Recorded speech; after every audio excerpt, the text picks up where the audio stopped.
Bismillahirrahmanirrahim. Assalamualaikum warahmatullahi wabarakatuh. Halo teman-teman, jumpa lagi dengan saya Yogi Iskandar.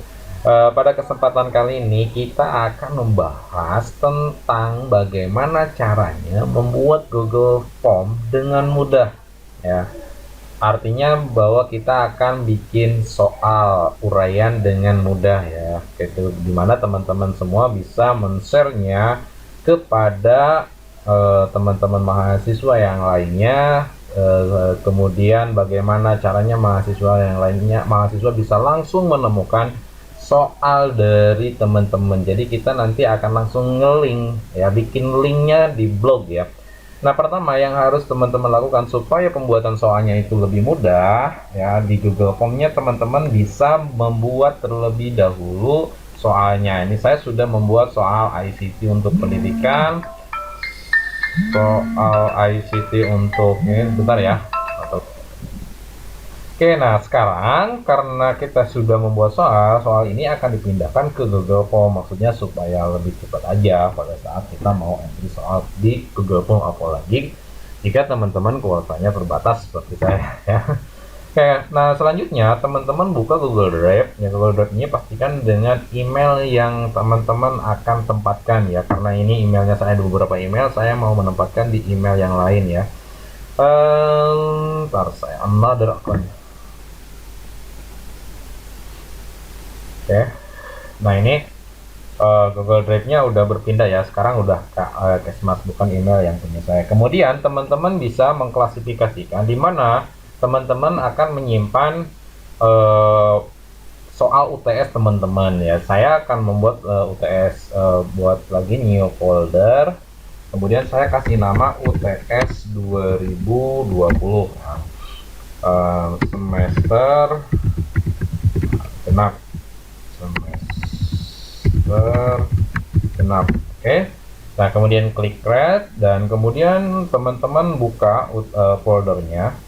Setelah terbuka seperti ini baru ke new dan selanjutnya ke more buat Google Form. Nah kalau udah seperti ini teman-teman kasih nama di sininya, misalkan saya mau buat soal yang pertama dulu ya. Ini nggak akan saya di tutorial kali ini saya mencontohkan satu soal aja yang ini ya. Nah ini akan saya membuat soal UTS ICT untuk pendidikan, berarti di sini adalah soal ICT pendidikan Unisa Kuningan. Oke. Nah kemudian, nah ini secara otomatis akan membentuk seperti ini ya. Nah berikutnya adalah karena saya ingin membagi, berarti kan di sini saya lakukan isi identitas Anda terlebih dahulu, kemudian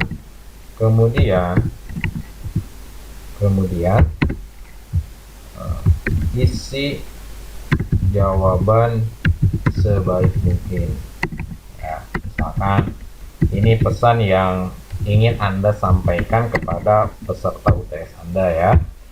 Oke, di sini kasih misalkan nama ya. Ininya pakainya short answer, artinya jawaban singkat. Kemudian kita tambah lagi di sini misalkan name ya, name atau nis bisa. Oke, kemudian tambah lagi masukkan program studi ya. Oke, kalau udah klik ini ya, ini required ya, saya lupa tadi.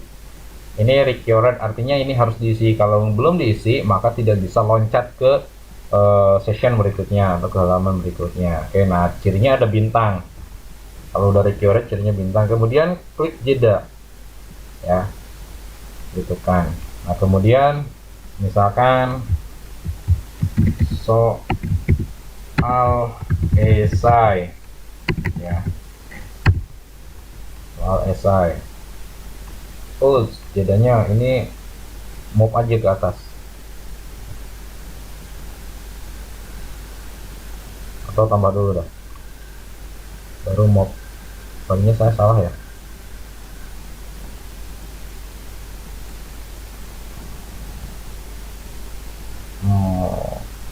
Oh salah.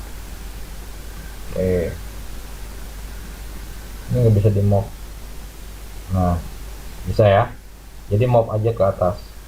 Oke, seperti itu. Nah, kemudian di sini saya tinggal copy aja, teman-teman. Soal nomor 1 copy.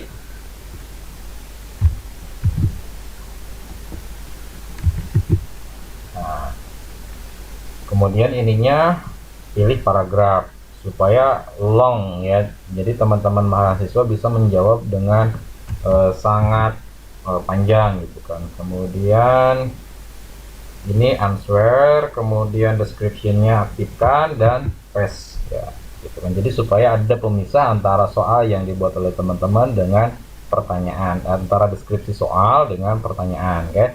Kemudian kita tinggal tambah lagi aja. Jangan lupa record-nya diaktifkan ya, supaya nanti teman-teman mahasiswa bisa mengisi semuanya, atau siswa-siswi yang akan ini bisa mengisi semuanya. Kemudian ini juga copy lagi aja, kemudian paste ya. Kemudian ini juga di-cut aja, aktifkan lagi deskripsinya, kemudian paste aja, pilih long gitu kan ya.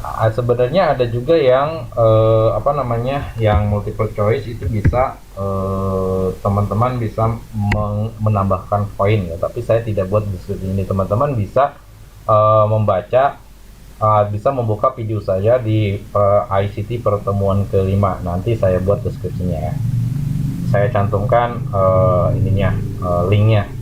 Kemudian tambah lagi, kita buat yang ketiga, copy lagi,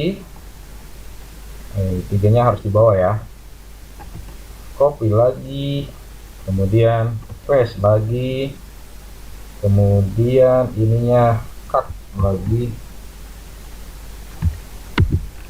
nah, kemudian detailed, description-nya aktifkan, paste paragraph. Oke, kemudian tambah lagi, kemudian copy lagi yang nomor 4-nya,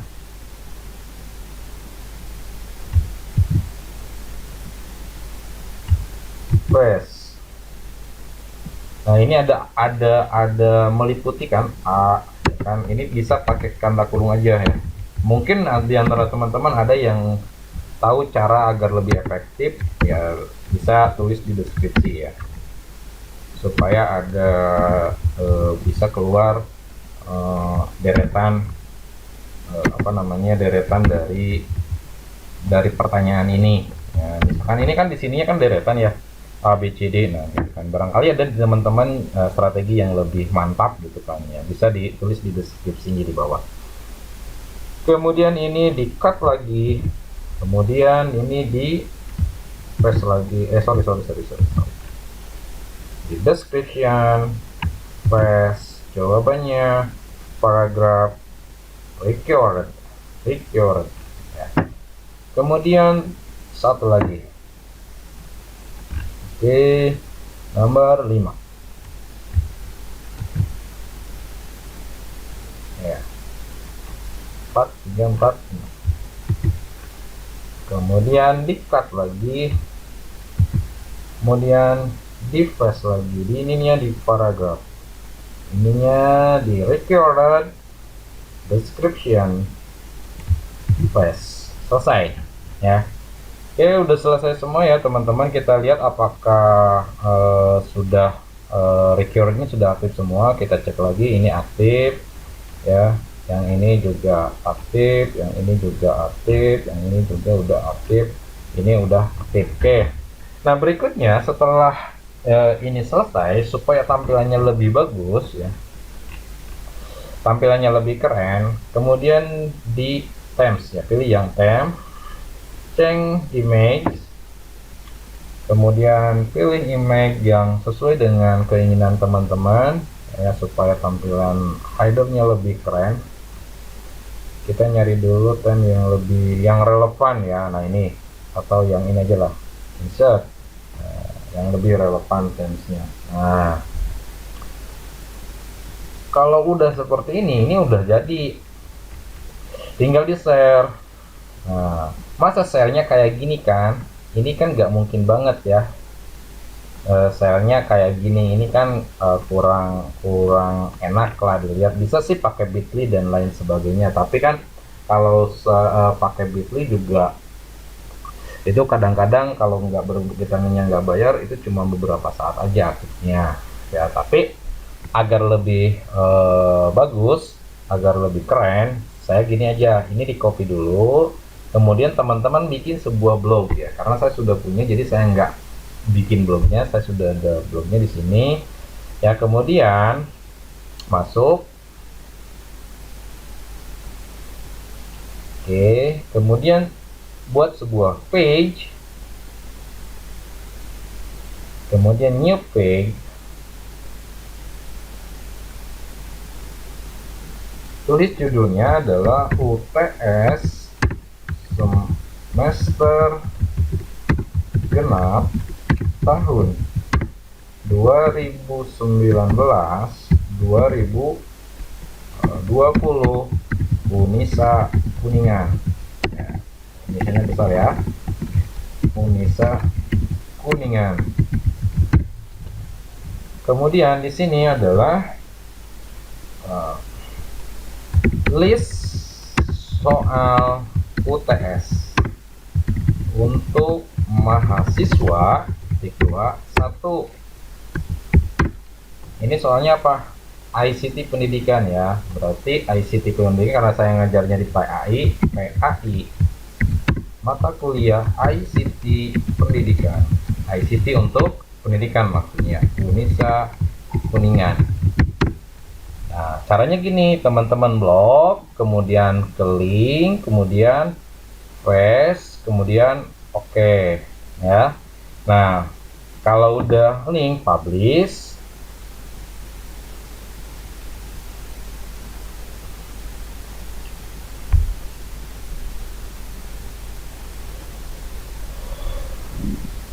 Nah, kalau udah dipublish, ini teman-teman view, klik kanan view, lalu ada ujian. Saya pernah bikin form ujian tengah semester. Nih, supaya apa? Supaya nanti tampil di sini. Link ini. Ya, ini kan ada form ujian tengah semester Universitas Islam Al-Ihya Kuningan. Nah, ada ini. Karena ini ketika misalkan diklik ya, form ujian tengah semester, diklik, langsung kan tahun ajaran 2009-2010. Ini belum aktif ya, tapi akan saya aktifkan gitu kan. Oke, caranya gini. Yang ini kan udah ada view-nya ya. Kita view lagi lah. UTS yang ini, view lagi. Kemudian kita copy lagi. Kemudian yang tadi, yang ujian tengah semester ini kita edit. Sorry, bukan yang itu ya. Taruh yang mana? Saya lupa.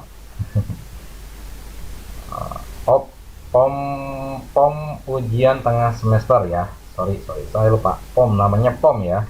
Nah, pom ujian tengah semester maksudnya supaya termanage aja gitu kan. Ketika misalkan mau akreditasi butuh soal, teman-teman tinggal ke blog gitu kan. Kemudian ini edit, lalu aktifkan ini.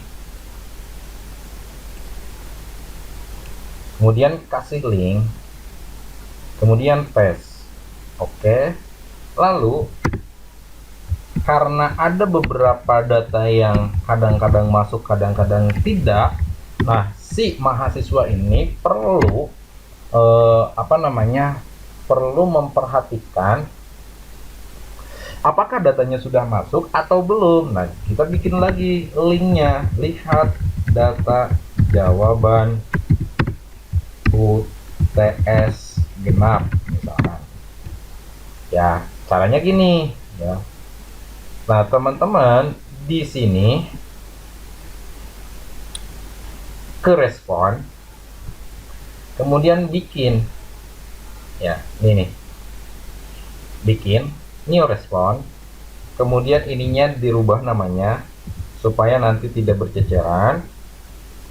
Misalkan ini jangan soal ICT pendidikan, tapi ini adalah respon, ya, respon UTS genap 2019 2020, sorry, 2020 ya. Kemudian create. Oke. Nah, selanjutnya buka lagi Google Drive. Oh, langsung kebuka ya Google Drive-nya. Nah, ini kan udah masuk ya. Satu soal udah masuk. Nanti ketika soal yang lainnya juga mau direspon, ini ke respon lagi. Ya, ke respon lagi. Oh, sudah jadi ya. Saya nggak bisa mencontohkan yang ini. Tapi tadinya saya mau bikin ke respon lagi. Tapi pilih yang satunya, kan ada. Kalau yang di atas bikin create, yang bawahnya pilih yang bawahnya. Nah, kemudian kalau udah seperti ini kan udah jadi ya. Teman-teman mahasiswa bisa lihat. Tapi gimana caranya supaya mahasiswa lain tidak mencontek? Ini kan nanti jawabannya ada di sini semua. Nah, ini diblok dulu. Sampai ke 5 blok, kemudian klik hide. Disembunyikan. Nanti yang tampilnya hanya nama, name, program, ya. Kemudian setelah ini selesai, baru ke share. Oh, tampilannya udah beda lagi ya. Tampilannya udah beda share-nya. Sekarang udah diperbaiki lagi ya. Get sharing label. Beda ya. Share-nya beda. Ntar dulu, karena khawatirnya nanti teman-teman yang lain bisa bisa membuka dan bisa mengedit ya. Kita bukanya di Google Drive aja.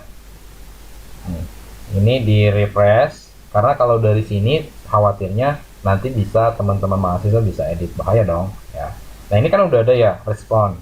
Klik kanan, kemudian share.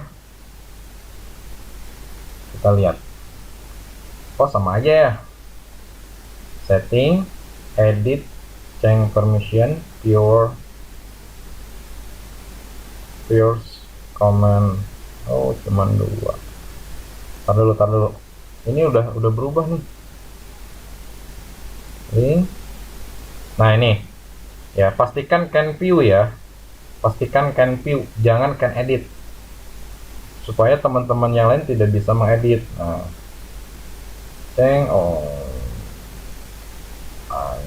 Viewer komentar editor ya. Jadi viewer sekarang kayak gini. Ya udah beda ya. Viewer pilihnya viewer, jadi hanya memastikan bahwa teman-teman mahasiswa hanya bisa melihat can view ya. Kemudian ininya di copy, lalu balik lagi ke blog ya. Kemudian ini di link lagi, kemudian paste, kemudian update. Oke, kita refresh. Nah, udah warnanya udah biru ya. Kalau tadi kan belum biru. Nah, sekarang warnanya udah biru. Coba kita cek. Nah, ininya rubah emailnya supaya tidak bisa edit. Nah, karena kalau Kesmas itu sudah pasti bisa edit. Ininya rubah dulu. Nah, yang ini close karena saya ingin melihat apakah benar dengan email yang lain bisa edit gak. Nah, kan nggak bisa edit ya. Gitu kan, karena view only. Nah, kan nggak bisa edit ya. Tuh, saya ketik nggak bisa edit. Nah, itu fungsi dari can view share ya, share, spreadsheet share. Nah, nanti yang di share-nya yang ini, yang di share ke mahasiswanya gitu kan, atau ke teman-teman. Jadi nggak terlalu panjang, atau bisa di share-nya Gudang Ilmu 79 blog Anda, lalu cari menu ini ya, ujian tengah semester. Oke. Nah, jadi kalau yang di share-nya yang ini kan lihat begitu panjangnya. Tapi kalau di share-nya yang ini tidak terlalu panjang ya. Gitu kan. Tidak terlalu panjang. Anda cukup share aja nama blognya, kemudian cari menu from UTS Universitas Islam Al-Hijaz Kuningan, misalkan ke mahasiswanya gitu. Oke. Nah, itu saja tutorial dari saya. Mohon maaf atas segala kekurangannya. Saya tutup. Assalamualaikum warahmatullahi wabarakatuh.